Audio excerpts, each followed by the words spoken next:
الله أكبر الله أكبر الله أكبر لا إله إلا الله الله أكبر الله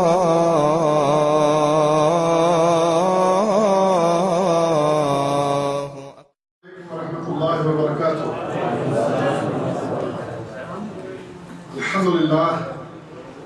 الحمد لله رب العالمين، والصلاة والسلام على أشرف الأنبياء والمرسلين وعلى آله وصحبه أجمعين، وبعد. سبحانك لا علم لنا إلا ما علمتنا إنك أنت العليم الحكيم. رب اشرح لي صدري ويسر لي أمري واحلل عقدة من لساني يفقه قولي.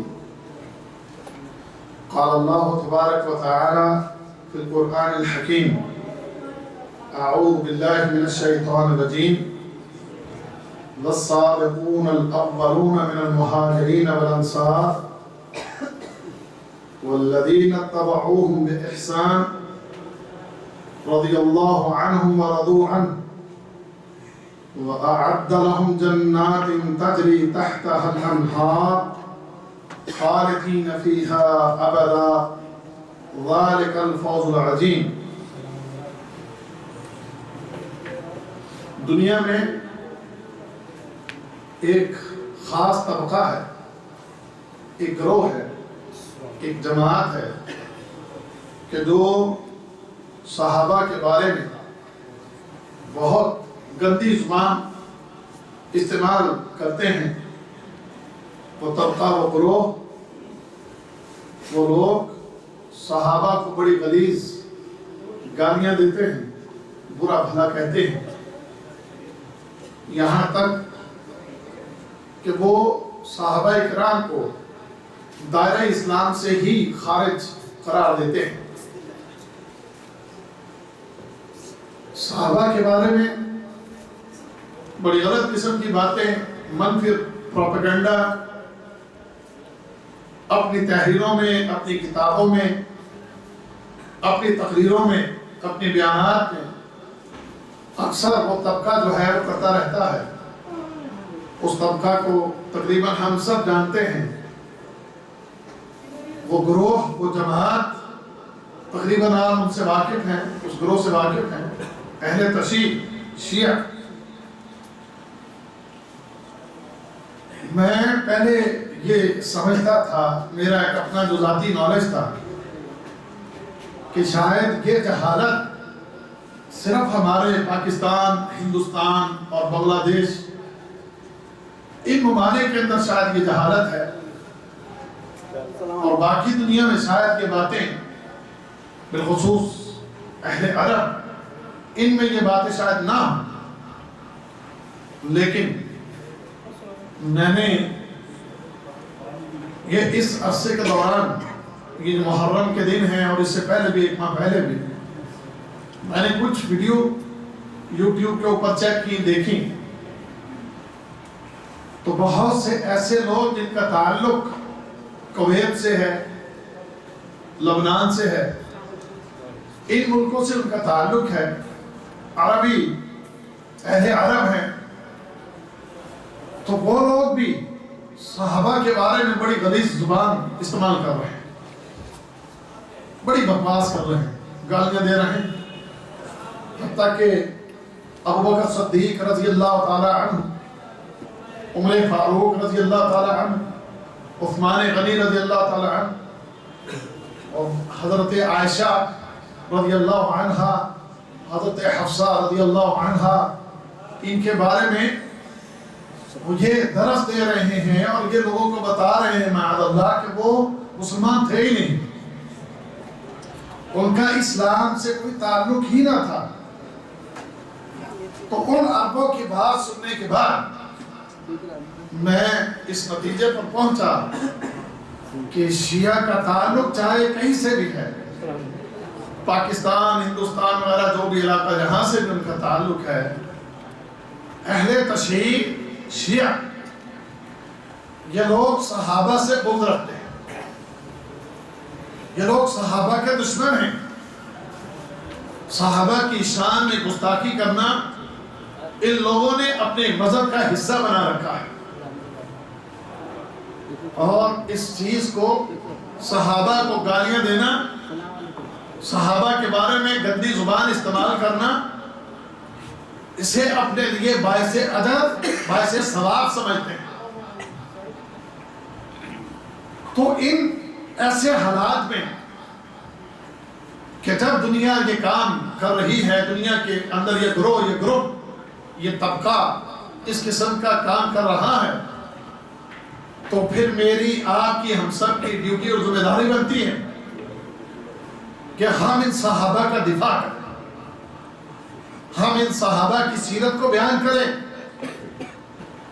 کیونکہ ہوتا کیا ہے کہ جب یہ لوگ پراپیگنڈا کرتے ہیں، الٹی سیدھی باتیں کرتے ہیں، تو ہمارے بہت سے بھائی، ہمارے بہت سے ساتھی سوال کرنے لگتے ہیں اور کہتے ہیں کہ جی ہم نے سنا ہے کہ ابو بکر صدیق رضی اللہ تعالیٰ عنہ نے یہ زیادتی کی فاطمہ رضی اللہ عنہ سے، عمر فاروق نے رضی اللہ عنہ، انہوں نے بڑی زیادتی کی ہے حضرت فاطمہ سے، انہوں نے حضرت علی کے ساتھ بہت ظلم اور زیادتیاں کی ہیں۔ یہ ان کا پروپیگنڈا سن کے، ان کی باتیں سن کے، تو ہمارے بھائی بہت سے، ہمارے ساتھی بہت سے ان کے اس پروپیگنڈا کا شکار ہوتے ہیں اور ہم سے پھر سوال کرتے ہیں کہ واقعی جی کوئی ایسی بات ہوئی تھی، واقعتاً کوئی صحابہ نے حضرت فاطمہ کے ساتھ یا حضرت علی کے ساتھ کو ظلم و زیادتیاں کی ہیں؟ تو یہ سوالات اکثر یا بعض اوقات ہمارے بھائیوں سے بھی سننے کو ہمیں ملتے ہیں، تو بڑی تکلیف ہوتی ہے۔ ہمارے بھائیوں کے ذہنوں میں یہ سوال کیوں پیدا ہوتا ہے؟ کیونکہ ہمارے پاس علم نہیں ہے، ہم جانتے نہیں ہیں کہ ان صحابہ کی شان کیا ہے، ان صحابہ کا مقام کیا ہے، ان صحابہ کا مرتبہ کیا ہے۔ اللہ تعالیٰ نے ان صحابہ کے لیے قرآن میں کیسے کیسے اعلانات کر رکھے ہیں، ہمیں اس کا علم نہیں۔ اسی وجہ سے ان کے پروپیگنڈا کا شکار ہو کے ہم اس قسم کے سوال کرنا شروع کر دیتے ہیں۔ اس لیے میں آج اس مجلس کے اندر آپ بھائیوں کے سامنے اللہ کے قرآن سے اور نبی کریم صلی اللہ علیہ وسلم کے فرمان سے صحابہ کی سیرت اور صحابہ کی شان مختصراً جو ہمارے پاس وقت ہے، اس وقت میں، اس 1 گھنٹے کے محدود وقت میں جو کچھ مجھ سے بیان ہو سکا، جو کچھ میں آپ کے سامنے رکھ سکا، وہ رکھنے کی کوشش کروں گا، اور ہر بات کا میں ساتھ حوالہ آپ کو دوں گا۔ اگر قرآن کی آیت پڑھوں گا اس کا بھی حوالہ دوں گا، اور اگر کوئی حدیث بتاؤں گا تو اس حدیث کا بھی میں آپ کو حوالہ دوں گا۔ مقصد یہ ہے کہ آپ کی اور میری اس موضوع پر اچھی سی تیاری ہو جائے، اور کل کھلا کو اگر کوئی ظالم ہمارے ساتھ اس قسم کی کوئی گفتگو صحابہ کے بارے میں کوئی بات کرے تو ہم اس کا جواب دے سکیں، تو ہم اس کا جواب دے سکیں۔ تو ہم یہاں بیٹھے ہیں تیاری کرنے کے لیے۔ کس موضوع کی تیاری کرنا ہے ہمیں؟ موضوع کی تیاری ہمیں کرنا ہے کہ ہم صحابہ کرام کا دفاع کیسے کریں گے، صحابہ کی شان بیان کر کے، صحابہ کی جو سیرت، صحابہ کی جو شان قرآن اور حدیث میں بیان ہوئی ہے، ہم اسے یاد کر کے کس طریقے سے ایسے ظالموں کے سامنے کھڑے ہو کے ہم ان کا منہ بند کر سکیں گے، یہ تیاری ہم نے کرنی ہے انشاءاللہ۔ آئیے، سب سے پہلی بات کہ اس روئے زمین پر انبیاء کے بعد سب سے اعلیٰ و افضل لوگ اگر کوئی ہیں تو وہ محمد رسول اللہ صلی اللہ علیہ وسلم کے ساتھی اصحاب النبی۔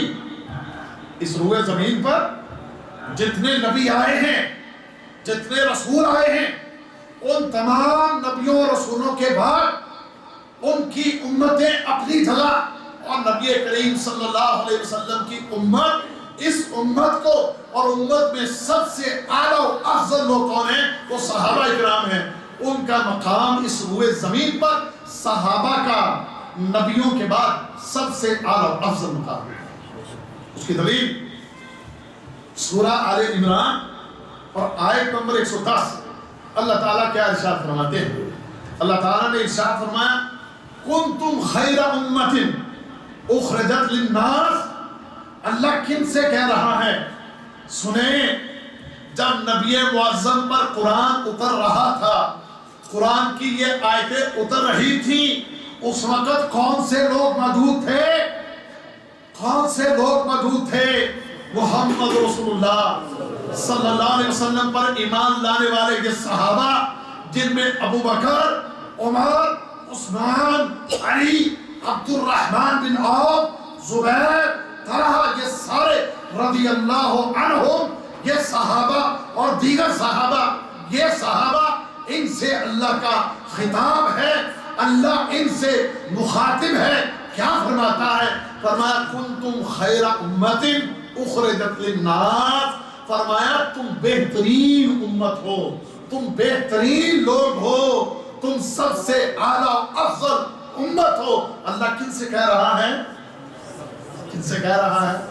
اللہ اکبر۔ اور پھر صحابہ کو یہ جو اللہ رب العزت نے یہ اعزاز بخشا، اس کا سبب بھی جیسے آگے بیان فرمایا کہ تأمرون بالمعروف وتنہون عن المنکر وتؤمنون باللہ۔ تمہاری خصوصیات یہ ہیں، تم لوگوں کو نیکی کا حکم دیتے ہو، گناہوں سے روکتے ہو، اللہ پر ایمان رکھتے ہو، لہذا ان خصوصیات کی بنیاد پر تم سب سے اعلیٰ افضل امت ہو۔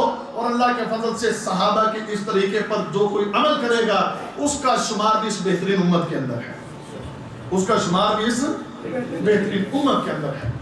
یہ اللہ کا قرآن سورہ آل عمران آیت نمبر 110 میں نے پڑھی۔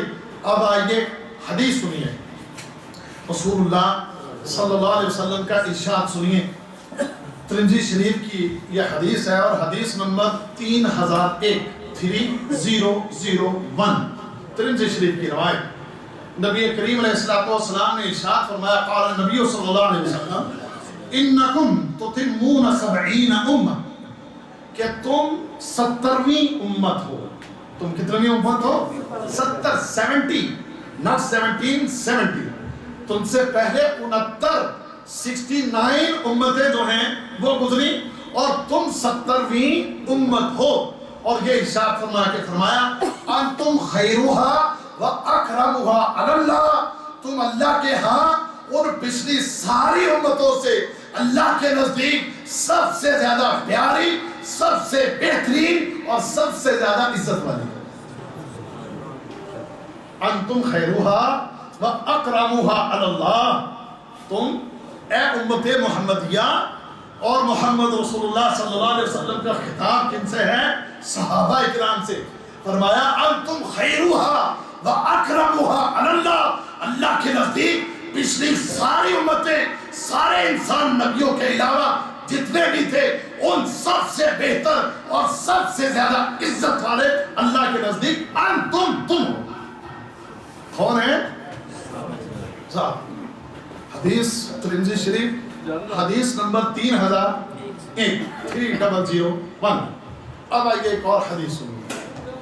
ایک شخص نے رسول اللہ صلی اللہ علیہ وسلم سے سوال کیا، صحیح مسلم کی یہ روایت ہے اور حدیث نمبر 2536 2536 صحیح مسلم۔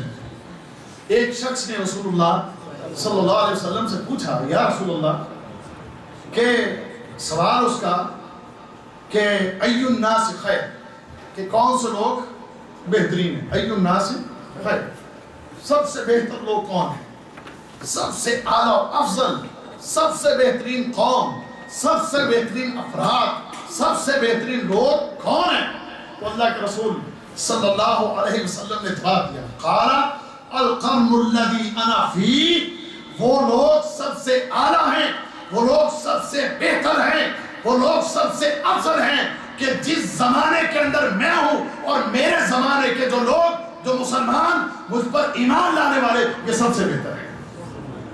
کیا فرمایا؟ یہ القرن الذی انا فی، وہ لوگ، وہ زمانہ کہ جس زمانے میں ہوں، اس زمانے کے لوگ جو ہیں یہ سب سے اعلیٰ ہیں، سب سے بہتر ہیں، سب سے افضل ہیں۔ یہ اللہ کے رسول صلی اللہ علیہ وسلم کا فرمان ہے۔ آئیں ایک اور حدیث ہے، یہ حدیث صحیح بخاری کی حدیث نمبر 3650، حدیث نمبر 3650 صحیح بخاری۔ رسول اللہ صلی اللہ علیہ وسلم نے ارشاد فرمایا خیر امتی قرنی، سب سے بہترین امت، سب سے بہترین لوگ، اس امت کے سب سے اعلیٰ افضل لوگ وہ ہیں جو میرے زمانے میں ہیں، میرے زمانے میں مجھ پر ایمان لانے والے، میرے صحابی، میرے ساتھی، یہ سب سے اعلیٰ اور سب سے افضل۔ اس کے بعد ثم الذین یلونہم، پھر ان کے بعد جو آئیں گے، جو میرے ان صحابہ کی صحبت پائیں گے، فرمایا وہ ہوں گے اعلیٰ و افضل۔ اس کے بعد پھر فرمایا ثم الذین یلونہم، پھر اس کے بعد وہ لوگ کہ جو ان کے بعد آئیں گے، ثم الذین یلونہم، پھر جو ان کے بعد آئیں گے، یعنی صحابہ افضل ہیں، ان کا مقام اس امت میں سب سے اعلیٰ و افضل ہے۔ اس کے بعد وہ لوگ کہ جنہوں نے ان صحابہ کی صحبت پائی، تابعین ہیں، وہ سب سے اعلیٰ و افضل ہیں۔ اور پھر اس کے بعد جو تبع تابعین ہیں کہ جنہوں نے تابعین کا دور پایا ہے، فرمایا یہ سب سے افضل ہے۔ تو پھر سب سے افضل کون ہو گئے؟ سب سے اعلیٰ درجہ کن کو ملا؟ صحابہ کرام کی جماعت کو ملا ہے۔ یہ سب سے اعلیٰ و افضل قوم، سب سے اعلیٰ و افضل لوگ۔ اب آگے آئیے، اللہ تعالیٰ نے، رب کائنات نے اپنے نبیوں کی، اپنے اس نبی کے ساتھیوں کی تعریف قرآن میں بھی کی ہے اور دیگر کتابوں میں بھی کی ہے۔ اپنے نبی کے ان ساتھیوں کی تعریف اللہ نے قرآن میں بھی کی ہے اور پچھلی کتابوں میں بھی کی ہے۔ اس کی دلیل سورۃ الفتح آیت نمبر 29، آیت نمبر 29 اللہ تعالیٰ کیا ارشاد فرماتے ہیں؟ فرمایا محمد رسول اللہ، محمد رسول اللہ، ہمارے نبی کا نام لے کر اللہ رب العزت نے پھر آگے ارشاد فرمایا والذین معہ اشداء علی الکفار رحماء بینہم۔ اللہ فرماتے ہیں کہ محمد رسول اللہ، اللہ کا رسول محمد، اور وہ لوگ کہ جو اس نبی پر ایمان لائے، اشداء علی الکفار، وہ کافروں پر بڑے سخت ہیں، وہ رحماء بینہم، اور آپس میں بڑی محبت کرنے والے، بڑا پیار کرنے والے، بڑی گہری آپس میں ان کی محبت ہے۔ اور پھر فرمایا اللہ کیا کہتے ہیں؟ فرمایا کہ یہ لوگ آپ ان کو دیکھیں گے تراہم رکعن سجدن یبتغون فضلا من اللہ ورضوانا، یہ وہ لوگ ہیں کہ آپ ان کو دیکھیں گے، یہ رکوع سجود کرنے والے، رکوع کرنے والے، سجدے کرنے والے، اللہ کا فضل تلاش کرنے والے، اللہ کی رضا تلاش کرنے والے، بڑے مخلص لوگ ہیں۔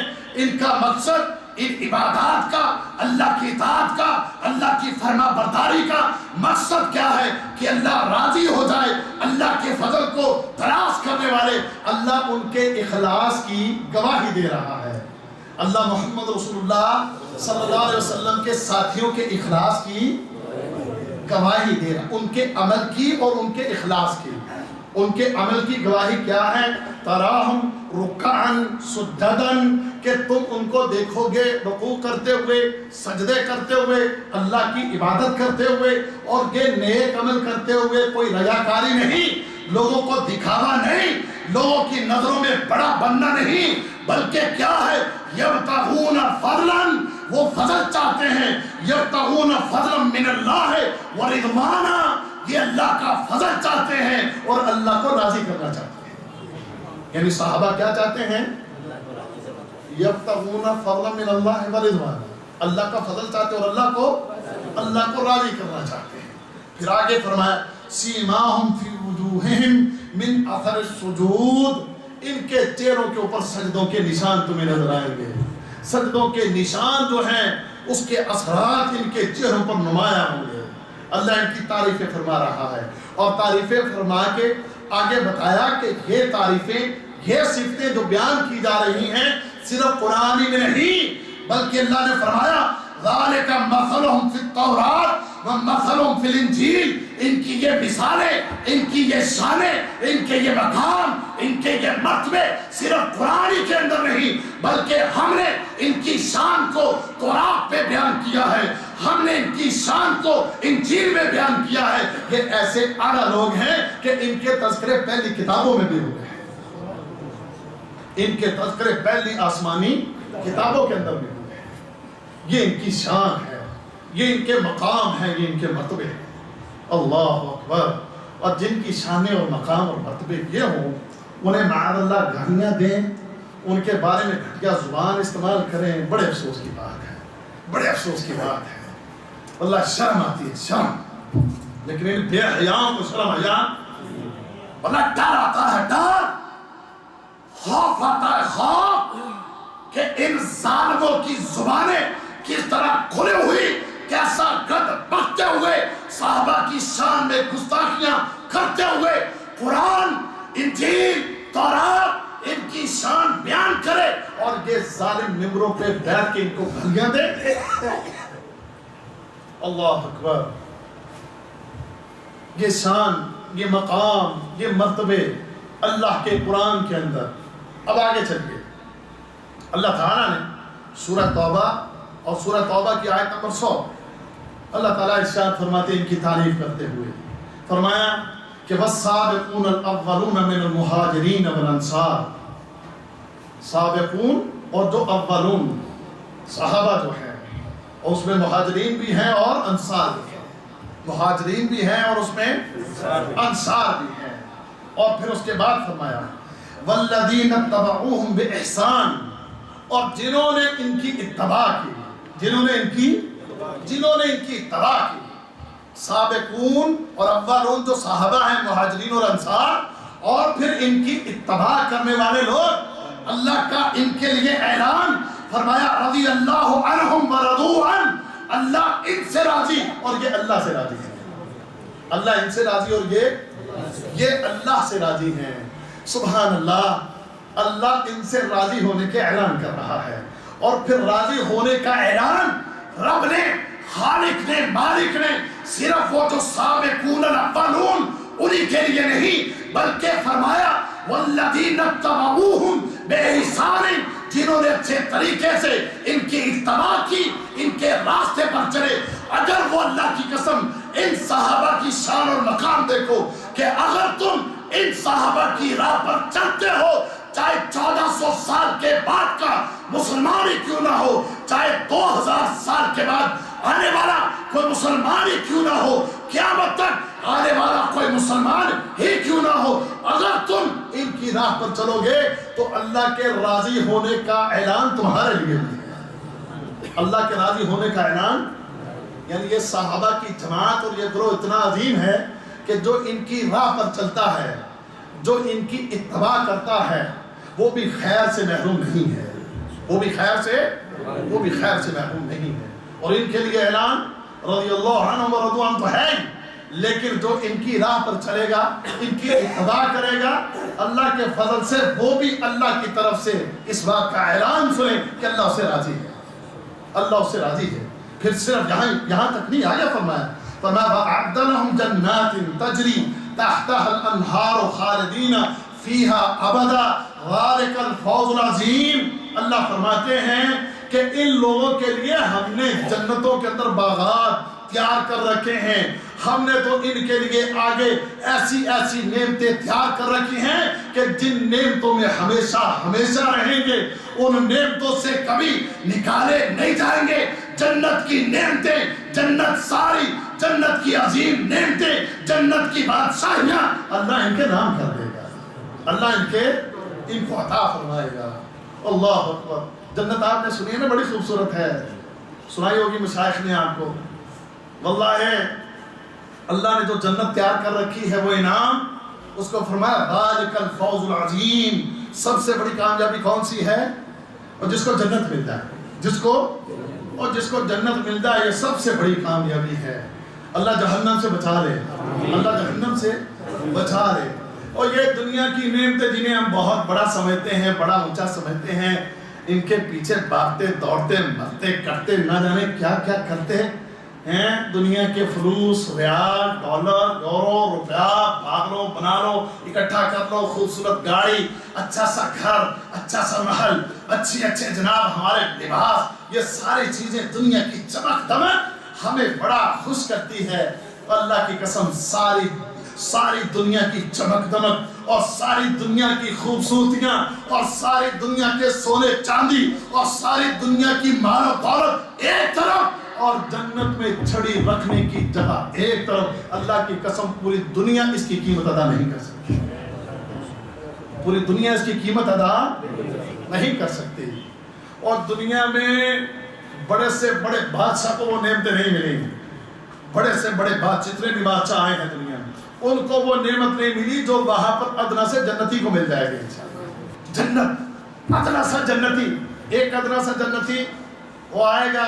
اللہ آخر میں مار مور کھا کے جو پھینٹی شینٹی لگنی ہے اپنے گناہوں کی وجہ سے اس کے بعد جنت میں آنے لگا ہے. آیا جنت، کیا چاہیے؟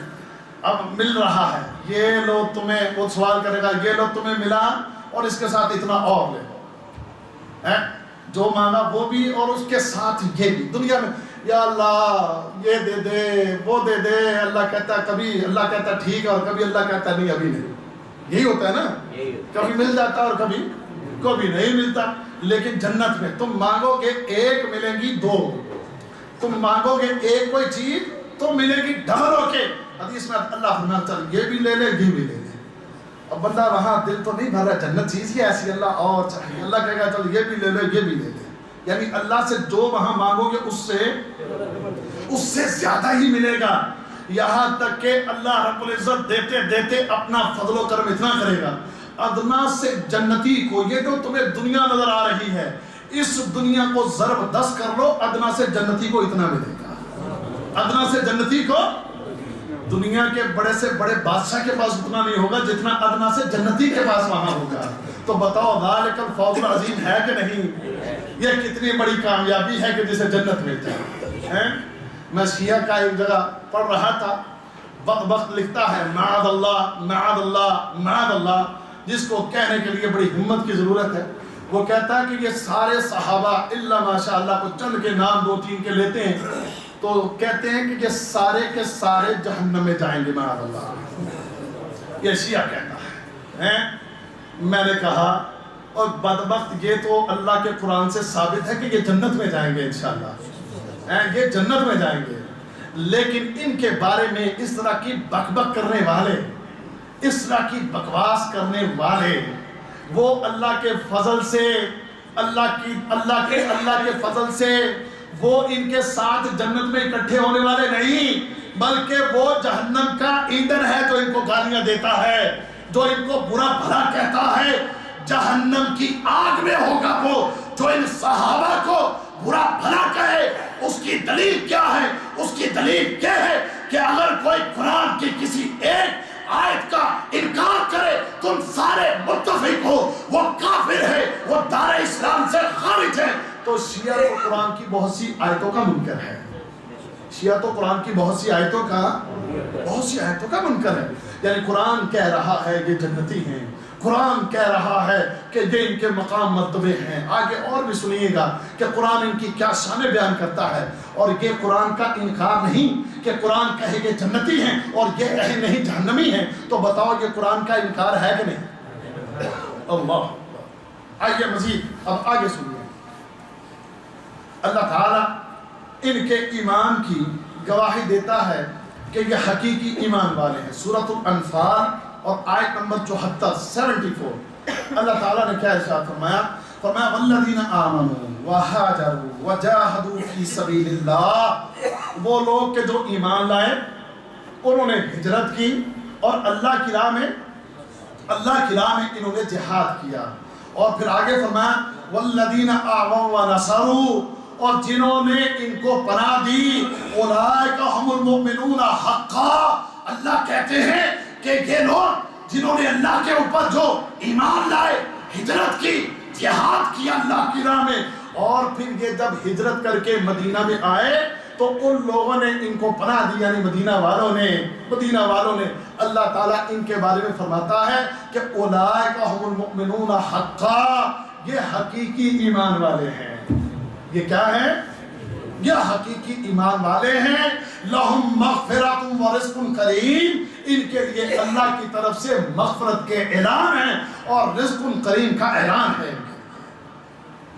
یہ اللہ کی طرف سے ان کے لیے انعامات، اللہ کی طرف سے ان کے ایمان کا اعلان کہ حقیقی ایمان کن کا ہے؟ ان کا جنہوں نے ہجرت کی، جنہوں نے جو پہلے ایمان لائے، ہجرت کی اور اللہ کی راہ میں جہاد کیا۔ اور ابو بکر ان میں ہے کہ نہیں ہے؟ عمر فاروق ہے ان میں کہ نہیں؟ عثمان غنی میں ہے کہ نہیں؟ ایمان لانے والے، اللہ کی راہ میں جہاد کرنے والے، اور یہ ان کا نام ہے کہ نہیں ان میں؟ اللہ اکبر، ہجرتیں کرنے والے، اپنے گھر بار مال ہر چیز قربان کر کے اللہ کی راہ میں نکلے، جہاد کیا انہوں نے۔ اور اسی طرح وہ انصار صحابہ کہ انہوں نے ان کو پناہیں دی، اللہ تعالیٰ ان کو حقیقی ایمان والا قرار دے رہا ہے، اللہ ان کو حقیقی ایمان والا قرار دے رہا۔ اور شیعہ کہتا ہے معاذ اللہ کہ یہ سارے کے سارے کافر تھے، یہ شیعہ کہتا ہے۔ اور اس کے لیے ممکن ہے آپ کے ذہن میں آیا کہ مولوی اپنی طرف سے لگا ہوا ہے، میں آپ کو اس کا حوالہ دیتا ہوں۔ اگر آپ انٹرنیٹ یوز کرتے ہیں تو یوٹیوب کے اوپر جائیں، انٹرنیٹ یوز کرنے والے یوٹیوب کے اوپر جائیں اور یوٹیوب کے اوپر جا کر آپ لکھیں شیعہ کا کفر، شیعہ کا انگلش میں آپ لکھیں شیعہ کا کفر، وہ ساری ڈیٹیل آپ کے سامنے آ جائے گی۔ ان کی اپنی ویڈیوز جو ہیں جو وہ بیان کرتے ہیں وہ انٹرنیٹ پہ ڈالتے ہیں، جیسے ابھی یہ تقریر ہوگی تو یہ انٹرنیٹ پہ ڈالی جائے گی، اسی طرح ان کی تقریریں بھی انٹرنیٹ کے اوپر ڈالی ہوئی ہیں، آپ خود اپنے کانوں سے سن سکتے ہیں کہ وہ کیسی بک بک کرتے ہیں ابو بکر صدیق کے بارے میں، عمر فاروق کے بارے میں، عثمان غنی کے بارے میں، حتیٰ کہ امہات المومنین کے بارے میں، ان ساروں کے بارے میں وہ کہتے ہیں معاذ اللہ کہ یہ کافر تھے۔ اور اللہ کیا فرما رہا ہے؟ اللہ کیا فرما رہا ہے؟ اولئک هم المؤمنون حقا، کہ یہ حقیقی ایمان والے ہیں۔ اب آگے آئیے، صحابہ کے ایمان اور عمل کی گواہی اللہ دیتا ہے۔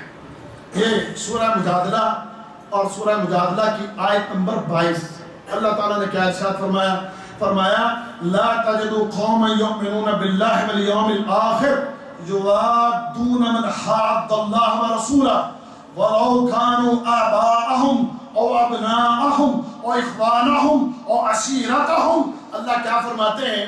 فرمایا کہ وہ لوگ جو اللہ پر اور یوم آخر پر ایمان رکھتے ہیں وہ کبھی بھی ان لوگوں سے محبت نہیں کریں گے جو اللہ اور اللہ کے رسول کے دشمن ہیں۔ یہ لوگ اللہ اور اللہ کے رسول کے دشمنوں کے ساتھ کبھی یہ محبت نہیں کریں گے، چاہے یہ ان کے باپ ہوں، چاہے یہ ان کے بھائی ہوں، چاہے ان کے بیٹے ہوں، چاہے ان کے رشتہ دار ہوں، یہ کبھی بھی ان سے محبت نہیں کریں گے، کیونکہ یہ اللہ سے محبت کرتے ہیں اور ان کے باپ، ان کے بیٹے، ان کے بھائی، ان کے رشتہ دار یہ اللہ کے دشمن ہیں۔ دشمن، اس دشمنی کی وجہ سے یہ ان کے ساتھ پیار نہیں کریں گے۔ اور یہ ہوا بھی، اگر آپ کو علم ہو بدر کے میدان میں، بدر کے میدان میں، بدر میں ہوا کیسے؟ ابو عبیدہ بن جراح، جانتے ہیں نا ان کو، تعارف ہے، سیرت کبھی سنی یا پڑھی ان کی، کہ ابو عبیدہ بن جراح کہ جب بدر کا میدان تھا، سگا باپ ہے، مقابلے پر آیا، مقابلے پر اس کیفیت میں کہ وہ اللہ کا دشمن ہے، اور ابو عبیدہ جو ہے وہ اللہ کے ماننے والے، اللہ کے اوپر ایمان رکھنے والے، اللہ کی اطاعت کرنے والے، دین پر چلنے والے، تو یہ ابو عبیدہ کی تلوار نے ان کی گردن کیوں کاٹی؟ کیونکہ وہ اللہ کا دشمن تھا، کیونکہ باپ ان کا اللہ کا دشمن تھا۔ تو اللہ کا دشمن ہے، اور اگرچہ ان کا باپ ہے لیکن باپ ہونے کے باوجود تلوار نے لحاظ نہیں کیا، تلوار نے گردن اڑا دی۔ اللہ، وہ باپ پیدا ہوتا ہے؟ نہیں، دین اسلام، یہ صحابہ کی شان، انہیں سب سے زیادہ محبوب، نہ انہیں باپ پیارے، نہ بیٹے پیارے، نہ بھائی پیارے، نہ مال و دولت پیاری، نہ دنیا دنیا پیاری. صحابہ کی شان یہ ہے انہیں اللہ پیارا, انہیں دین پیارا, انہیں محبت پیارا, انہیں قرآن پیارا. انہیں سب سے پیارا کیا ہے؟ انہیں یہ چیزیں پیاری ہیں. یہ ہم ہیں, یہ بناوٹی قسم کے جو ہیں نا, یہ کون ہیں؟ اور یہ بناوٹی قسم کا یہ جو ٹولہ آج کل معاذ اللہ نام محمد, قرآن, یہ سب نام تو لیتے ہیں لیکن عمل کے میدان میں اللہ ماشاءاللہ, اللہ ماشاءاللہ. اللہ ہمیں توفیق دے کہ ہم صحابہ کی سیرت پر عمل کریں, صرف سن کر اور یہ کہہ کے کہ بات ٹھیک بات ماشاءاللہ جی صحابہ کا بڑا عمل زبردست تھا, اور خود یہ سمجھے کہ شاید ہمیں یہ کرنے کی ضرورت نہیں ہے, اور یہ سن کر ان کی اتباع کرنا ہے ہمیں انشاءاللہ. تبھی وہ جو پیچھے میں آج پڑھ کے آیا ہوں, والذین اتبعوہم بإحسان, اللہ راضی ان سے ہوگا جو ان کی اچھی طرح اتباع کریں گے. تو کیا فرمایا؟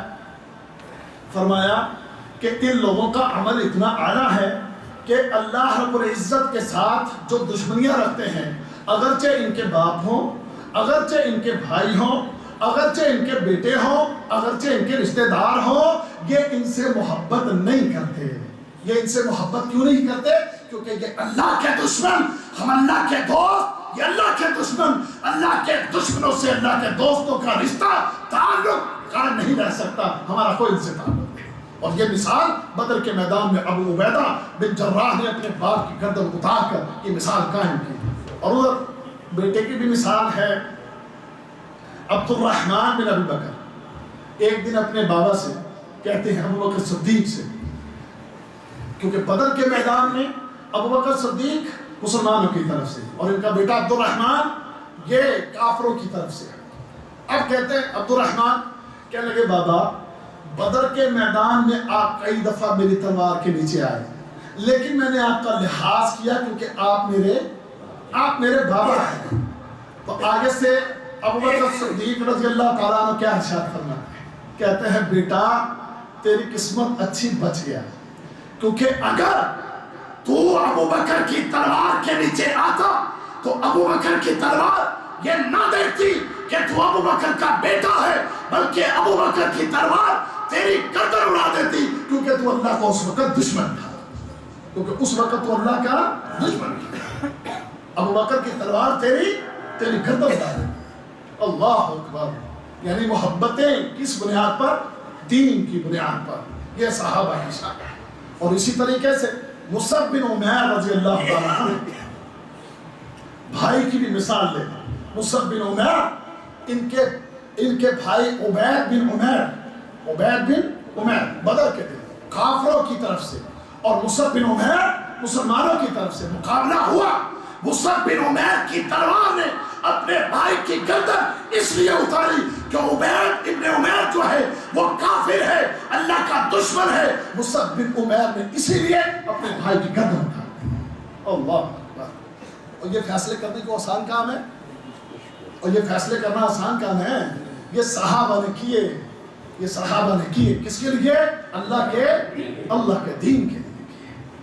اور اسی طرح عمر فاروق رضی اللہ تعالیٰ عنہ نے اپنے ماموں کی گردن اڑائی, عشیرتہم, اپنے رشتہ داروں کو اڑایا. رشتہ ہے, ماموں کا رشتہ ہے. بدر کے میدان میں عمر کی تلوار نے نہیں دیکھا کہ میرے ماموں ہیں, ان کی گردن اڑا کے فیصلہ دیا آپ اللہ کے دشمن اور میں اللہ کا ماننے والا. تلوار نے فیصلہ کر دیا. اللہ اللہ. اب اللہ تعالیٰ ان کے لیے کیا فرماتا ہے؟ ان کے لیے کہ جن صحابہ کا یہ عمل ہے, اللہ فرماتے ہیں, فرمایا کہ اولئک کتب فی قلوبہم الایمان وأیدہم بروح من. یہ وہ لوگ ہیں کہ جن کے دلوں پر اللہ نے ایمان لکھ دیا ہے. اللہ نے ایمان ان کے دلوں پہ لکھ دیا. کوئی دنیا کی طاقت یا دنیا کے سارے شیعہ, دنیا کے سارے ظالم و فاسق مل کے پورا زور لگائے, جو ایمان اللہ نے لکھ دیا اس ایمان کو کوئی مٹھا نہیں سکتا. اس ایمان کو کوئی مٹھا نہیں سکتا. اللہ کیا کہتے ہیں کہ وہ لوگ ہیں جن کے دلوں پر ہم نے ایمان لکھ دیا ہے. اللہ. اور فرمایا وَأَيَّدَهُمْ بِرُوحٍ مِّنْ, اور فرشتے جبرائیل کے ذریعے ان کی مدد فرمائی اللہ نے. اللہ اکبر. اللہ اکبر. جن کی مددیں آسمانوں سے اتر رہی ہیں, فرشتے مددیں لے کر اتر رہے ہیں اور اللہ ایمان ان کے دلوں میں لکھ رہا ہے، ان کے بارے میں اس طرح کی باتیں کرنا اپنے آپ کو دین اسلام سے خارج کرنے والی بات ہے۔ لہذا کبھی صحابہ کے بارے میں اگر کوئی باتیں کرتا بھی ہے، ان کی باتوں میں آنے کی ضرورت نہیں ہے۔ جو مرضی جتنا مرضی صحابہ کی شان میں وہ آپ کو بہکانے کی کوشش کرے، آپ کو برگلانے کی کوشش کرے، جتنا مرضی وہ باتیں کرے، ہماری زبانوں پر کبھی صحابہ کے بارے میں کوئی گستاخی یا کبھی کوئی غلط فہمی والی بات ہماری زبانوں پر نہیں آنی چاہیے، چاہے وہ جتنا مرضی زور لگا لے۔ اللہ اکبر۔ آگے سنیے، اللہ تعالیٰ ان کے لیے اعزازات اور تمغوں کا اور انعامات کا اعلان کرتا ہے۔ اعلان کیا ہے؟ فرمایا وَيُدْخِلُهُمْ جَنَّاتٍ تَجْرِي مِن تَحْتِهَا الْأَنْهَارُ خَالِدِينَ فِيهَا رَضِيَ اللَّهُ عَنْهُمْ وَرَضُوا عَنْهُ أُولَٰئِكَ حِزْبُ اللَّهِ۔ اللہ کا اعلان۔ تو اللہ تعالیٰ کیا فرماتے ہیں؟ یہ لوگ ہیں کہ جنہیں اللہ رب العزت جنتوں میں داخل کرے گا، یہ جنتوں میں ہمیشہ ہمیشہ رہیں گے۔ رضی اللہ عنہم ورضوا عنہ، اللہ ان سے راضی اور یہ اللہ سے راضی۔ اور اس کے بعد کیا فرمایا اولئک حزب اللہ، اولئک حزب اللہ۔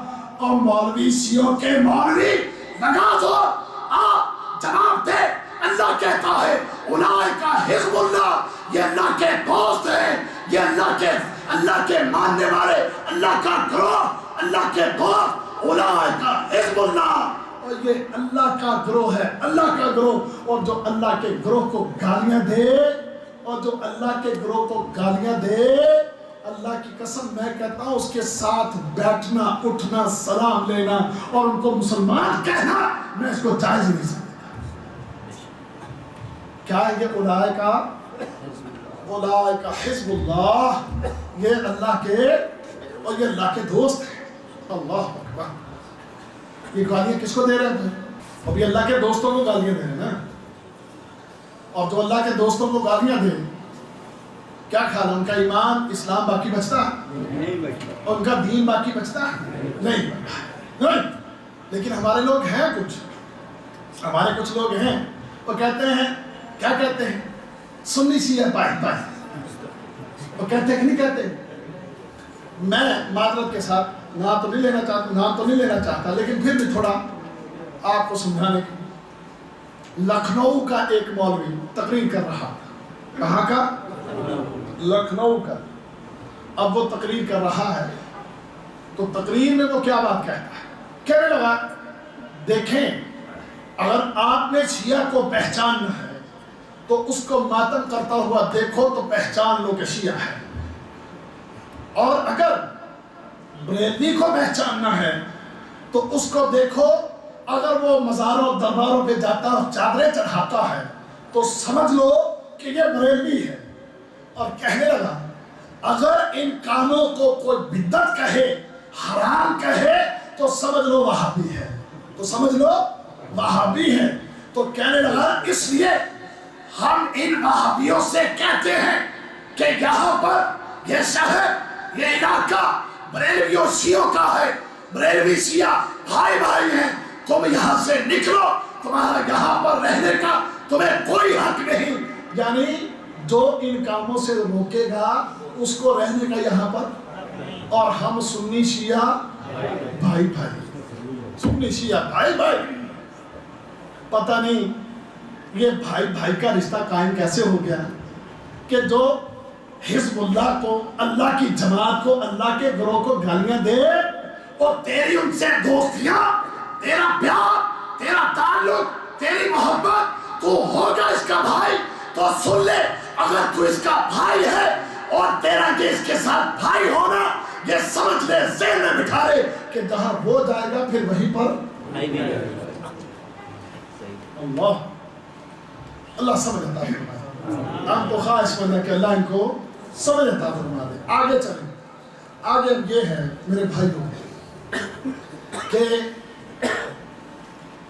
بدر ہوئی، جنگ بدر ہوئی تو بدر میں کتنے صحابہ نے شرکت کی تھی؟ 313۔ اچھا، ابو بکر تھے؟ اب تھوڑا میرے ساتھ چلو، تھوڑا میرے گلے کو بھی ریلیکس مل جائے گا اور تھوڑا میں پٹری تک چڑھ جائے گا۔ ابو بکر تھے، عمر فاروق تھے۔ اچھا اب ایک سوال تھوڑا مشکل ہے، عثمان غنی تھے؟ ہیں؟ تھے؟ نہیں تھے، عثمان غنی نہیں تھے۔ ان کے نہ ہونے کا سبب کہ رسول اللہ صلی اللہ علیہ وسلم کی بیٹی ان کے نکاح میں تھی، وہ بیمار تھی، ان کی تیمارداری کے لیے عثمان غنی مدینہ میں ٹھہرے۔ ٹھیک، ابو بکر تو تھے نا، عمر تھے، باقی 313 صحابہ میں باقی مہاجرین صحابہ تھے کہ نہیں؟ اب سنیے ان کے لیے اللہ کا اعلان جو ہمیں رسول اللہ صلی اللہ علیہ وسلم نے سنایا ہے۔ فرمایا، یہ صحیح بخاری کی حدیث ہے، صحیح بخاری کی حدیث نمبر 3983، صحیح بخاری حدیث نمبر کتنی ہے؟ 3983۔ اللہ کے رسول نے فرمایا کہ اللہ نے فرمایا ہے ان بدر والوں کے لیے، ان بدر والوں کے لیے فرمایا ہے۔ بدر والوں کے لیے کیا فرمایا؟ اللہ نے ان کی طرف نظر فرما کے ارشاد فرمایا، اعملوا ما شئتم، تمہارا جو دل کرتا ہے کرو، فقط وجبت لکم الجنہ، جنت تمہارے لیے واجب ہو چکی، اور فرمایا فقط غفرت لکم، بے شک میں نے تمہیں بخش دیا، تمہیں معاف کر دیا۔ یعنی اللہ نے ان کے لیے کیا کر دیا؟ جنت کا اعلان اور بخشش کا اعلان۔ ابو بکر ہو گئے جنتی کے نہیں؟ اللہ، عمر فاروق جنتی ہو گئے، لیکن شیعہ زور لگا رہا ہے، پورا زور لگا رہا ہے کہ نہیں۔ اِنَّ لِلَّهِ وَإِنَّ إِلَيْهِ رَاجِعُونَ، یہ حدیث اللہ کے رسول صلی اللہ علیہ وسلم کی۔ یہ بدر کے صحابہ، 313 صحابہ، اللہ کی قسم روئے زمین پر جتنی انسانیت انبیاء کے علاوہ آئی ہے، یہ 313 انسان، یہ 313 صحابہ ان تمام انسانوں سے اعلیٰ و افضل ہیں، ان تمام انسانوں سے اعلیٰ و افضل ہیں جنہوں نے اس بدر کے معرکہ میں حصہ لیا۔ اسی لیے تو صحیح بخاری میں 3929، صحیح بخاری 3929، اللہ کے رسول فرماتے ہیں کہ بدر کے میدان میں اور جس طرح یہ لوگ اعلیٰ و افضل، اسی طرح اس دن اللہ نے جو فرشتے اتارے تھے بدر کے میدان میں، آنے والے فرشتے جو تھے، اللہ نے جتنے فرشتے تخلیق کیے ہیں، پیدا کیے ہیں، بدر کے میدان میں اترنے والے فرشتے ان سارے فرشتوں سے اعلیٰ و افضل ہیں۔ اللہ تو فرشتے اعلیٰ، اسی طرح یہ 313 مجاہدین بھی، یہ بھی اعلیٰ و افضل ہے۔ اب اس سے آگے تھوڑا عدد اور بڑھائیں صحابہ کرام اور قرآن سے۔ قرآن میں سورۃ الفتح کے اندر آیت نمبر 18، آیت نمبر کتنی ہے؟ آیت نمبر 18، اللہ تعالیٰ نے ارشاد فرمایا کہ لَقَدْ رَضِيَ اللَّهُ عَنِ الْمُؤْمِنِينَ إِذْ يُبَايِعُونَكَ تَحْتَ الشَّجَرَةِ فَعَلِمَ مَا فِي قُلُوبِهِمْ فَأَنزَلَ السَّكِينَةَ عَلَيْهِمْ وَأَثَابَهُمْ فَتْحًا قَرِيبًا۔ اللہ کیا کہتے ہیں؟ فرمایا کہ یہ لوگ جنہوں نے درخت کے نیچے آپ کے ہاتھ پر بیعت کی ہے، جنہوں نے درخت کے نیچے آپ کے ہاتھ پر بیعت کی ہے، وہ بیعت کب ہوئی تھی یاد ہے؟ کس کو یاد ہے؟ وہ بیعت درخت کے نیچے بیعت، ہاں جی، بیعت رضوان۔ اور جب صلح حدیبیہ ہوئی تھی یاد ہے تو کتنے صحابہ تھے جنہوں نے بیعت کی تھی؟ ایک روایت میں 1400 ہے اور ایک روایت میں 1500 کا عدد ہے۔ کتنے تھے؟ 1400 یا 1500، چلو 1400 لگا دیتا ہوں۔ ان میں ابو بکر تھے، عمر تھے، علی تھے، عثمان تھے۔ عثمان اگرچہ مکہ میں تھے، انہی کی وجہ سے بیعت رضوان ہوئی تھی، وہ نہیں تھے، لیکن اللہ کے رسول صلی اللہ علیہ وسلم نے عثمان غنی رضی اللہ تعالیٰ عنہ کی طرف سے اپنا ہاتھ بیعت کے لیے رکھا تھا۔ وہ تھے یا نہیں، لیکن اللہ کے رسول نے ان کی وکالت کی اور اللہ کے رسول نے اپنے ہاتھ کو عثمان کا ہاتھ قرار دیا۔ اس کا مطلب پھر وہ بھی تھے، اس کا مطلب پھر وہ بھی تھے۔ تو اللہ نے ان صحابہ کے بارے میں یہ قرآن کی یہ سورۃ الفتح کی آیت نمبر 18 کیا ارشاد فرمایا لقد رضی اللہ عن المؤمنین، اللہ ان مومنوں سے راضی ہو گیا، اللہ ان مومنین سے راضی ہو گیا جنہوں نے آپ کے ہاتھ پر بیعت کی، اللہ نے ان کے اوپر سکینت کو نازل کیا اور قریبی فتح کی، ان کو خوشخبری دے دی۔ اللہ اب پھر بھی کوئی ان کو کافر قرار دیا، عجیب حالت۔ اس کا مطلب قرآن جانتے نہیں، اس کا مطلب ہے وہ قرآن کے انکاری ہے، اور ہمارے لوگ جو ان کی باتوں میں آ جاتے ہیں اس کا مطلب یہ کہ ان کے پاس بھی علم نہیں، وہ بھی قرآن نہیں جانتے، اور آج کے بعد تم قرآن جانتے ہو انشاءاللہ۔ آج کے بعد اگر کوئی ابو بکر کو گالی دے، آج کے بعد اگر کوئی عمر کو گالی دے، آج کے بعد اگر کوئی عثمان غنی کو گالی دے، گریبان پکڑو اس کا اور اس کے سامنے قرآن کی یہ آیتیں رکھو، سوال کرو۔ اللہ اعلان کرتا ہے اولئک حزب اللہ اولئک هم المؤمنون حقا۔ اللہ تو ان کے لیے یہ اعلان کر رہا ہے، اور کمبخت یہ کیسی گندی اور گھٹیا زبان استعمال کر رہا۔ اب عدد یہ دیکھو، اور ان کے بارے میں حدیث میں صحیح مسلم کی حدیث نمبر 1856 رسول اللہ صلی اللہ علیہ وسلم نے ان صحابہ کو حدیبیہ کے موقع پر جو صحابہ تھے ان کے بارے میں جو لفظ ارشاد فرمایا وسلم فرمایا انتم اليوم خیر اہل الارض، تم یہ جو 1400 یا 1500 جتنے بھی ہو، تم زمین کے اوپر سب سے بہترین ہو، تم اس زمین کے اوپر کیا ہو؟ سب سے بہترین ہو۔ اور پھر صحیح مسلم ہی کی ایک اور حدیث نمبر 2496 اللہ کے رسول فرماتے ہیں، فرمایا لا يدخل النار انشاءاللہ من اصحاب الشجرۃ احد الذین بايعوا تحتها، فرمایا جنہوں نے میرے ہاتھ پر اس دن بیعت کی تھی، جنہوں نے یہ بیعت رضوان کی تھی، اللہ کے رسول اعلان فرما رہے ہیں ان میں سے کوئی بھی جہنم میں نہیں جائے گا، ان میں سے کوئی بھی جہنم میں نہیں جائے گا۔ اللہ اکبر، یہ مقام اور مرتبہ ان صحابہ کرام کے۔ اس کے بعد آگے چلیے، اب وقت بھی چکے قریب لگ گیا ہے، اللہ تعالیٰ نے مزید ہم عدد بڑھائے۔ غزوہ تبوک جانتے ہیں آپ؟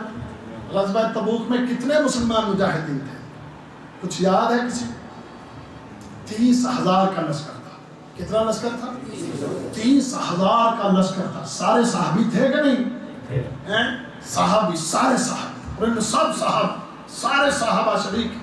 اللہ تعالیٰ ان صحابہ کے لیے اعلان قرآن حکیم میں اور سورۃ التوبہ کی آیت نمبر 117 میں ارشاد فرمایا لقد تاب اللہ علی النبی والمہاجرین والانصار الذین اتبعوه فی ساعۃ العسرہ من بعد ما کاد یزیغ قلوب فریق منہم۔ اللہ کہتے ہیں کہ وہ لوگ کہ جنہوں نے نبی کے ساتھ مہاجرین اور انصار کہ اس سخت وقت میں جنہوں نے اس جنگ میں شرکت کی، اللہ ان کے لیے فرماتا ہے کہ اللہ ان پر مہربان ہوا، اللہ نے ان کے اوپر رجوع فرمایا، رب کائنات نے ان کے اوپر اپنا احسان فرمایا، اور اس وقت، اس سخت وقت میں، اس تکلیف کے وقت میں کچھ مسلمانوں کے دل تھوڑے سے ڈول گئے تھے، تھوڑے گھبرا گئے تھے، پریشانی کی حالت بہت زیادہ تھی، کیونکہ ان کے پاس کھانے پینے کو کچھ نہیں تھا۔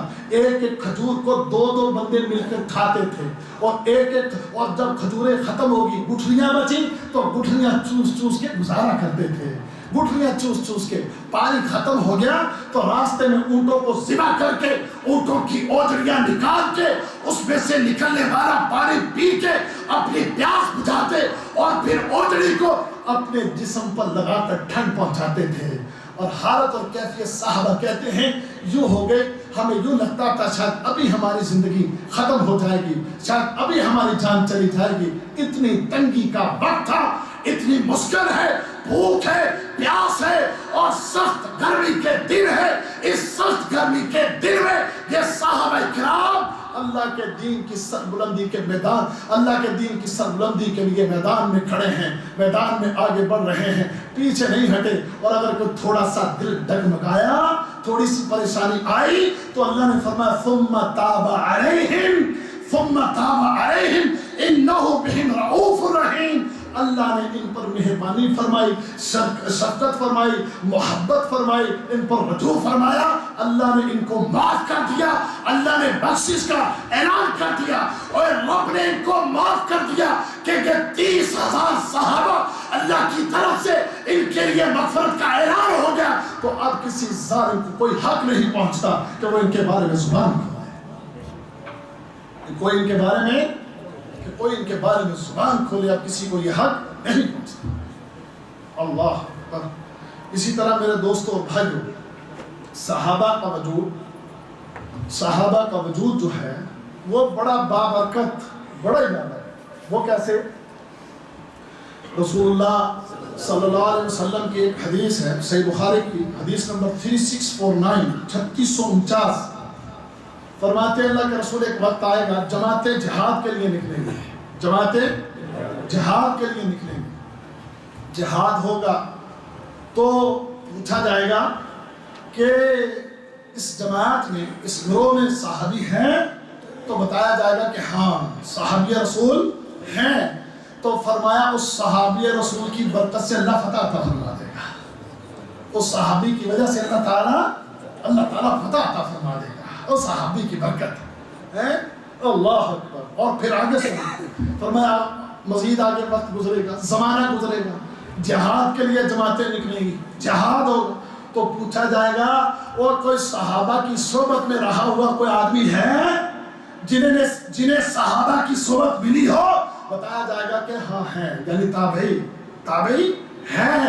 تو اللہ کے رسول فرماتے ہیں اس کی وجہ سے بھی اللہ فتح نصیب فرمائے گا، اور جو صحابی کی صحبت پالے تو اللہ تعالیٰ اس کی برکت سے بھی جو ہے مسلمانوں کو فتح نصیب فرمائے گا، یہ مقام ہے۔ اور فرمایا پھر زمانہ گزرے گا، پوچھا جائے گا کوئی ایسے لوگ کہ جو تابعین کی صحبت میں رہے ہو، ہے کوئی؟ بتایا جائے گا کہ ہیں، یعنی تبع تابعین۔ تو اللہ رب العزت ان کی برکت سے فتح عطا فرمائے گا، ان کی برکت سے فتح، صحابہ کی وجہ سے فتح، اور صحابہ کی صحبت حاصل کرنے والے ان کی برکت سے فتح، اور پھر ان کی خیر، ان کی طرف سے ملنے والی خیر ان تابعین نے سمیٹی، تبع تابعین کو پہنچائی، تو اس کی وجہ سے بھی فتح، اس کی وجہ سے بھی فتح حاصل ہوگی۔ اللہ اکبر، اللہ اکبر۔ یہ وہ لوگ، اور واقعتاً جا کر اٹھا کر دیکھیں، تاریخ کی کتابیں پڑھیں کہ مسلمانوں کو کیسی کیسی فتوحات اس سارے دور کے اندر ملی۔ جب تک صحابہ تھے، جب تک تابعین تھے، جب تک تبع تابعین تھے، اللہ کے فضل سے مسلمانوں کی جماعتیں، مسلمانوں کے گروہ دنیا میں نکلتے، مشرق و مغرب اور کیسر و کسرا دنیا کے کسی خطہ کی طرف وہ رخ کر لیتے۔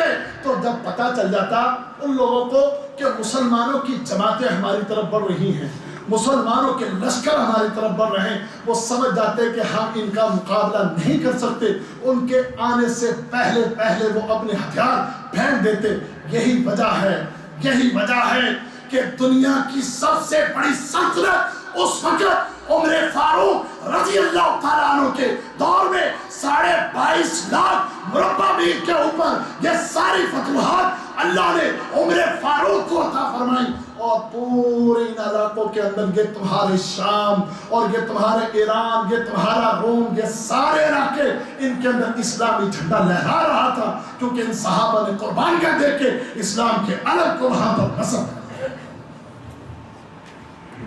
22.5 لاکھ مربع میل، کیسر و کسرا کو بھی اتنی بڑی کامیابیاں نہیں ملی تھی، رومیوں کو بھی اتنی بڑی کامیابیاں نہیں ملی تھی، اور پھر ان کے لشکر جدھر جاتے وہیں کامیابی۔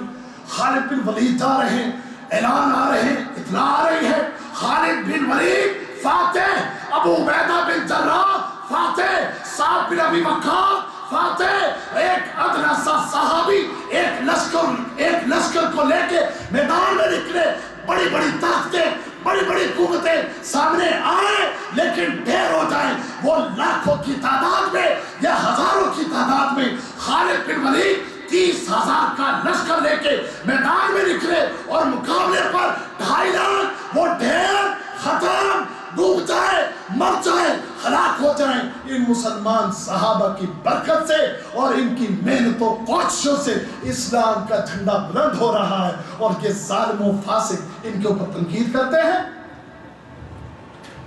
یہ جو ظالم فاسق شیعہ ان قدسی ہستیوں پر تنقید کے جنہوں نے پوری دنیا میں اسلام کا جھنڈا لہرا دیا، اور اللہ کی قسم یہ محنتیں کوششیں اگر ان کی نہ ہوتی تو آج تم اور میں بھی رام رام کر رہے ہوتے ہیں۔ آج ہم بھی کہیں گھٹیا ایمان ہوتے، ہمارے گھٹیا ایمان، اور ہندوستان میں جانتے ہو نا کیسے ایمان ہے، ہندوستان، پاکستان، یہ سارے ملک کتنے گھٹیا ایمان ہیں، اور ہندو کا ایمان۔ میں اگلے دن دیکھ کے حیران رہ گیا، وہ جھارکھنڈ کے اندر مچھر نہیں مر رہا، جھارکھنڈ کے اندر مچھر نہیں مر رہا، انہوں نے کہا جی ہم نے بڑا علاج کروایا ہے، مچھروں پہ سپرے بھی بڑی کی ہے لیکن وہ مر نہیں رہا۔ تو اب انہوں نے کیا کیا ہے، انہوں نے کیا یہ کہ مچھر کی شبیہ بنا کر اس کی پوجا شروع کر دی ہے، اس کی پوجا شروع کر دی ہے۔ وہ میں نے کلپ دیکھا، ٹی وی والوں نے ان کے انٹرویو کیے کہ آپ اس کی پوجا کیوں کر رہے ہیں؟ انہوں نے کہا اصل میں بڑی کوشش کی گئی کہ یہ مارے نہ، تو ہم نے سوچا کیوں نہ ان کی پوجا کر کے ان کو منا لیں۔ ہم نے ان سے کہا ہے، یہ الفاظ ہیں میرے پاس، اس کی ویڈیو بھی ہے، ہم نے ان سے کہا ہے مچھر بھگوان آپ ہم پر ہو جائیں مہربان اور یہ ہماری چھوڑے جان، مچھر بھگوان آپ ہو جائیں ہم پر مہربان، چھوڑے ہماری جان، جنگلوں میں چلے جائیں، ہماری جان چھوڑے، ہم آپ کی پوجا کرتے ہیں، آپ کو مناتے ہیں۔ یعنی مچھر بھگوان بن گیا۔ مچھر کیا بن گیا؟ اور ہندوؤں کا مذہب یہی ہے، ہندو پاکستان میں بھی ہیں، ہندوستان میں بھی ہیں، ہندوؤں کا مذہب یہی ہے نا۔ اور اگر یہ صحابہ کی محنتیں کوششیں نہ ہوتی تو تیری زبان پر لا الہ الا اللہ محمد رسول اللہ، تیرے شہروں میں، تیری بستیوں میں یہ بلند ہوتی آوازیں، اللہ اکبر، اللہ اکبر، اشہد ان لا الہ الا اللہ، اشہد ان محمد رسول اللہ، حی علی الصلاۃ، حی علی الفلاح، اللہ اکبر، اللہ اکبر، لا الہ الا اللہ کی صدائیں، یہ صحابہ کی محنتیں اور کوششیں ہیں۔ اللہ کی قسم یہ ان کی قربانیاں ہیں، یہ ان کی محنتیں ہیں کہ اسلام کا علم پوری دنیا کے اندر انہوں نے لہرا دیا۔ آج کے ظالم و فاسقوں نے گالیاں دیا، ان کی زبانیں نہ کھینچتے ہیں کہ جو ان قدسی ہستیوں کے اوپر کیچڑ اچھالے۔ اللہ اکبر، باتیں بہت سی ہیں، آخری بات سمیٹتے ہوئے کیونکہ ٹائم سمٹ گیا ہے، پورا ہو گیا ہے۔ ہاں جی، اب پچھو الارم آ گیا کہ ٹائم ہو گیا ہے۔ کیا فرمایا رسول اللہ صلی اللہ علیہ وسلم کی ایک حدیث سن لیجیے۔ فرمایا صحیح بخاری اور صحیح مسلم کے اندر حدیث ہے، حدیث نمبر صحیح بخاری میں 3673 اور صحیح مسلم کے اندر حدیث نمبر 6541۔ فرمایا لا تسبوا اصحابی، میرے صحابہ کو گالی، میرے صحابہ کو گالی نہ دو، اور میرے صحابہ کو گالی نہ دو۔ فرمایا فَلَوْ أَنَّ أَحَدَكُمْ أَنفَقَ مِثْلَ أُحُدٍ ذَهَبًا، اگر تم میں سے کوئی احد پہاڑ کے برابر، کس کے برابر؟ احد پہاڑ کے برابر اگر تم میں سے کوئی خرچ کرے اللہ کی راہ میں، اللہ کی راہ میں، تو فرمایا ما بلغ مد احدہم ولا نصیفہ، صحابہ کا اللہ کی راہ میں ایک مد یا اس سے بھی نصف جو اس نے اللہ کی راہ میں خرچ کیا ہے، تمہارا احد پہاڑ کے برابر خرچ کیا ہوا اس کی برابری نہیں کر سکتا۔ بلکہ ایک روایت میں تو میں یہ بھی پڑھ رہا تھا، امام ابن حجر نے غالباً یہ لکھا، انہوں نے کہا کہ ہر روز بھی اگر تم احد پہاڑ کے برابر سونا اللہ کی راہ میں خرچ کرو، تو صحابہ نے وہ جو آدھا کلو اللہ کی راہ میں خرچ کیا ہے، آدھا کلو یا اس سے بھی کم جو اللہ کی راہ میں خرچ کیا ہے، تم اس کی برابری نہیں کر سکتے، تم ان کی برابری نہیں کر سکتے۔ کیا شان ہے ان کی، کیا مرتبے ہیں ان کے، کیا مقام و مرتبہ ہے ان کا، ان کی شان میں گستاخی کرنے والے یہ گستاخ، ان کے عمل وہ نمازی، صحابہ کا عمل تراہم رکعاً سجداً، تو نے کیا دیکھتا ہے کہ وہ اللہ کی عبادت کرنے والے، رکوع کرنے والے، سجدے کرنے والے، راتوں کو اٹھ کے قیام کرنے والے، قرآن کی تلاوت کرنے والے، اللہ کی عبادت کرنے والے، اللہ کی اطاعت کرنے والے، اور یہ ظالم فاسق جو نہ عبادت کرے نہ اطاعت کرے، بس شرابیں پیے، چرسے پیے، بھنگے پیے اور چرس اور بھنگ پی کے، ان کے بہت سے مولوی، اللہ کی قسم آپ یقین جانیں، ان کے یہ ذاکرین جب بیٹھتے ہیں نا ممبروں پر، ان میں سے اکثر نے تقریر کرتے وقت جو ہے تقریر کرنے سے پہلے انہوں نے شرابیں پی رکھی ہوتی ہیں، انہوں نے جو ہے سوٹے لگائے ہوتے ہیں، انہوں نے چرسیں پی رکھی ہوتی ہیں، نشے کی حالت میں ممبر پر کھڑے ہیں، بدبختوں کو پتہ نہیں کہ یہ کس ہستیوں کی، کن ہستیوں کی شان میں گستاخیاں کر رہے ہیں، ابو بکر کو، عمر کو، عثمان کو، طلحہ کو، زبیر کو، عبد الرحمن بن عوف کو، ان قدسی ہستیوں کو گالیاں دے رہے ہوتے ہیں، اور آگے بیٹھا مجمع نعرے لگا رہا ہوتا ہے اور خوش ہو رہا ہوتا ہے۔ واللہ یہ سارے ظالم و فاسق، میں سمجھتا ہوں کہ ان کا نہ کوئی دین ہے، نہ کوئی ایمان ہے، نہ ان میں کوئی عبادت ہے، نہ کوئی اطاعت ہے، یہ مجرم ہیں، یہ مجرم ہیں، اور اسی طریقے سے ظالم ہیں، فاسق ہے، دار اسلام سے خارج ہے، کہ جو صحابہ کے بارے میں اس طرح کی گفتگو کرتا ہے، جبکہ قرآن صحابہ کی تعریف کرتا ہے، اللہ رب العزت صحابہ کی تعریف کرتا ہے، اور محمد رسول اللہ صلی اللہ علیہ وسلم جو ہیں وہ صحابہ کی تعریفیں کرتے ہیں۔ تو جب ان کی تعریفیں ہم دیکھیں تو جو ان صحابہ کو گالی دے ہم اس کو مسلمان نہیں سمجھ سکتے۔ اللہ تعالیٰ ہم سب کو سمجھنے کی اور عمل کرنے کی توفیق عطا فرمائے۔ ہمارے اندر جو کمیاں، کوتاہیاں اور غلطیاں ہیں اللہ تعالیٰ سے دور فرما دے۔ اللہ تعالیٰ ہمیں علمی طور پر بھی تیاری کرنے کی توفیق عطا فرمائے۔